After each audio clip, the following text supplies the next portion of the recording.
ఇతనికి ఆ పనే ఉంది, అసలు ఆలోచించాల్సిన అవసరమే ఉంది. అసలు ఇద్దరి మధ్య బేసిక్ తేడా జగన్మోహన్ రెడ్డి గారు దేవుడి దయ ప్రజల ఆశీస్సులు అని ఈయన అనుకుంటాడు.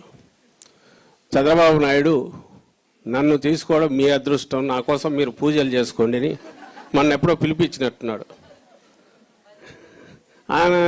మరి ఇది దానికి ఏం చెప్తావు? ఇది నవ్వాలనో ఎడవాలనో కూడా అర్థం కాదు వాళ్ళు చేసేసి.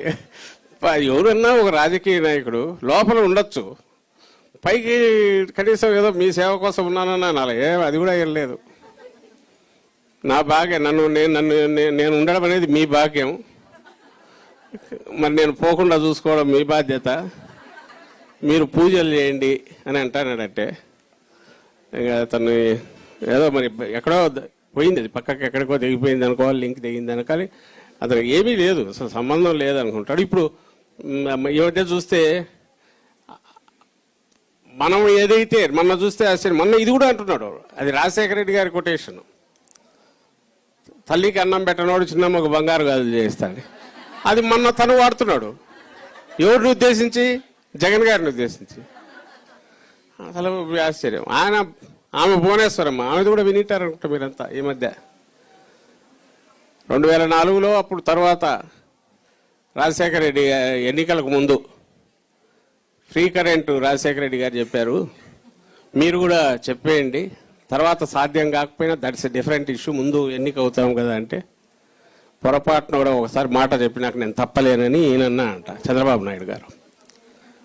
మాట తప్పని మడమ తిప్పని చంద్రబాబు నాయుడు గారని ఆమె అంటున్నారు. ఎట్లా అసలు ఎట్లా అంటే ఆయన లైన్ ఆఫ్ థింకింగ్ వ్యవసాయం దండగా,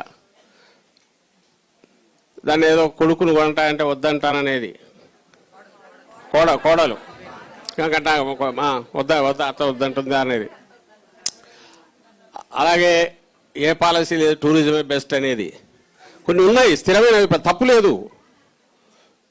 అది కూడా లైన్ ఆఫ్ థింకింగ్ ఉండొచ్చు, అది ఫిలాసఫీ కావచ్చు.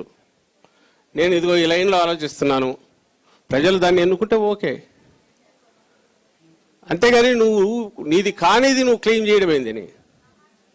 జగన్మోహన్ రెడ్డి గారో లేదా అంతకుముందు రాజశేఖర రెడ్డి గారో తాము ఏదనేది వాళ్ళ ప్రతి మాట ప్రతి అడుగు రెండిట్లో తేడా ఉండదు, ఈ రోజుకు ఉండదు.